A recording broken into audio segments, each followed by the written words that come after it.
Anita is going to talk to us about the left, their tricks and tactics, and what to expect in 2012.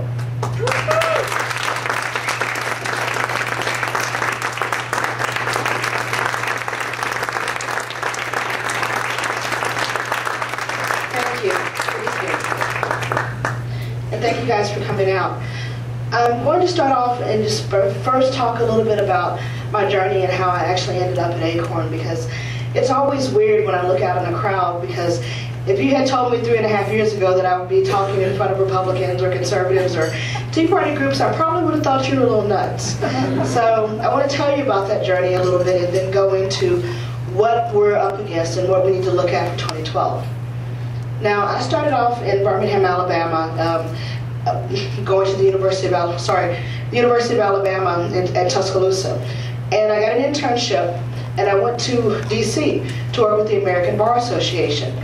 Now, I always thought I wanted to be a lawyer, and the American Bar Association had an initiative that was focusing on international law, working in former Soviet Union countries. So I got a chance to go overseas to Macedonia, to the former Yugoslavia as an election observer. I got to help write laws for these new countries, but I was an unpaid intern who was having $300 lunches in Northwest DC and then going home to Southeast DC.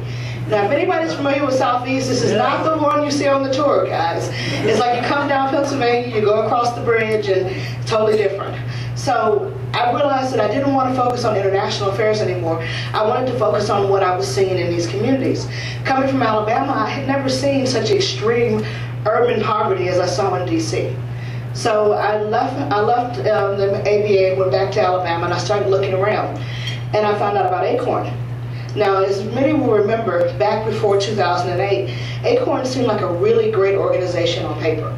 They talked about working in the communities, giving the poor people a voice, making people powerful, and stopping poverty and all these other great things. So I interviewed over the phone, and I got a position, and I moved back to DC for the last time in 2005. Now, this was right after the 2004 elections, and they wanted me to investigate. Sorry, it's hard to deal with this podium thing here. They wanted me to investigate the voter fraud allegations coming out of the 2004 elections. And as you remember, this was where there was such an anti-Bush sentiment that Soros and their groups had pumped millions of dollars to get John Kerry elected. Part of that was massive voter registration drives across the country. Groups like Communities Voting Together, America Votes, America Coming Together, ACT, they all got together and they were out there registering voters. Now keep in mind that each one of these groups I just named, that's a list of the usual liberal suspects. When you look at who was running America Coming Together ACT, one of the chairs was Jonathan Soros, who's George Soros' son. SEIU was a part of that, Emily's List, Planned Parenthood, ACORN, AFL, CIO, just a list of the usual suspects. Same thing with Communities Voting Together, same thing with America Votes. America Votes is still active, and they have a group called Houston Votes, which I'm pretty sure is the group that's bringing those people in from Texas to register voters right now. But I had to research all of these allegations.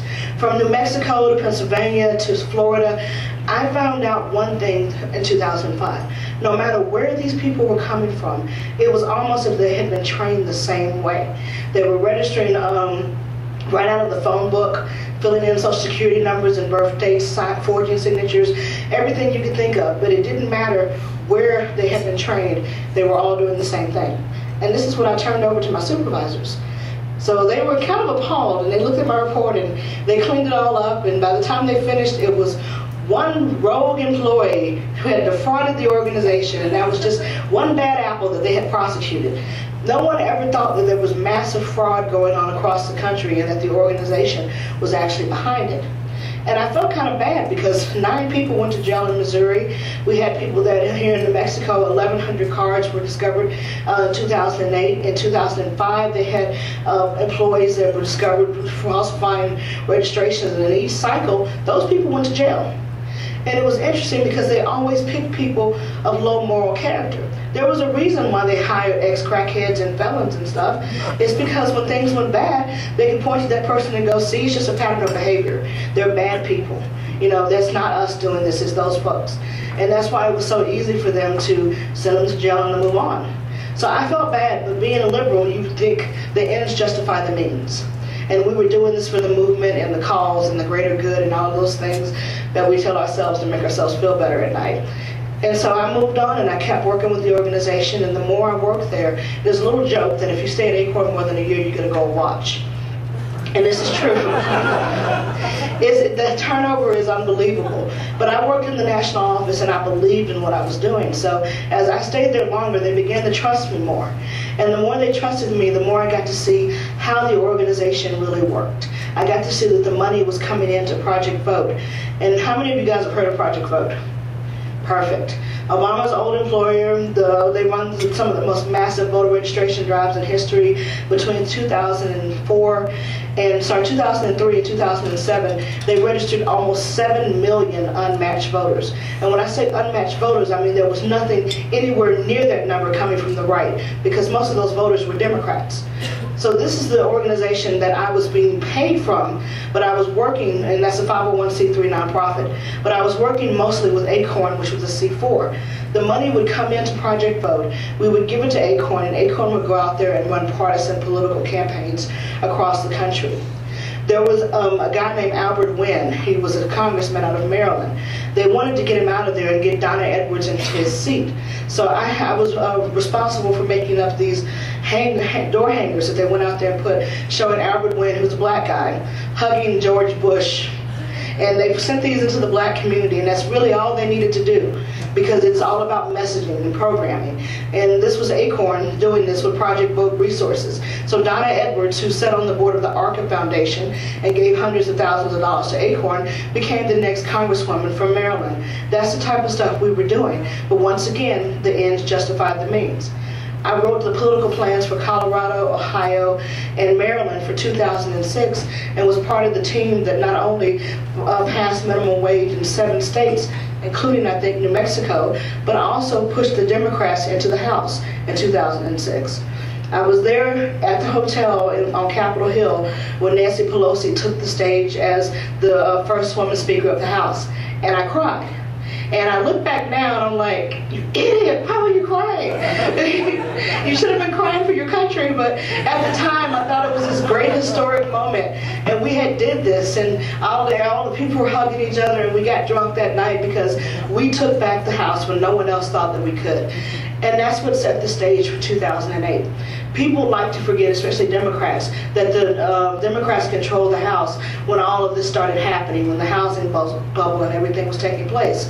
There's ACORN documents dating back to 2005 that say that they saw the cracks beginning to come in this housing bubble, and that ACORN was going to be right there when it happened. Because who do you think was pushing those bad loans out there on people?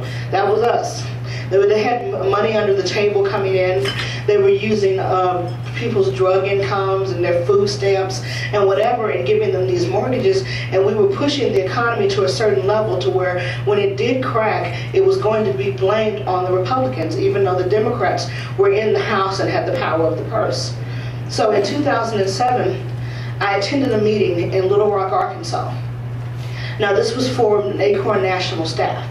And the meeting was to talk about our plans for 2008.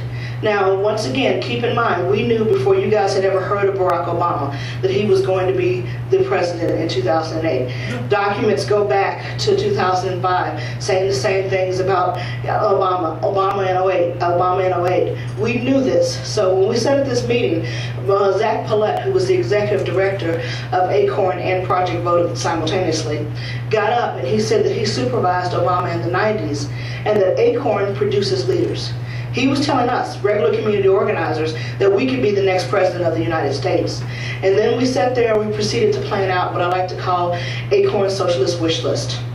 This included universal health care, cap and trade, forced unionism through card check, the Employee Free Choice Act is what they called it, and a host of environmental justice issues, which basically let the EPA run wild. So this was the list that we sat there and planned out that was going to be pushed through during Obama's first months in office.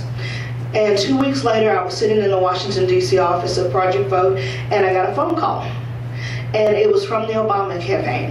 And I was so excited because I had just heard this conversation about how we could be president too. And so I got the call, and I sent an email off to all my supervisors telling them that the Obama campaign had called and what they wanted and everything. I found out later that was a mistake. No paper trails, no emails. So my supervisor pulled me into the office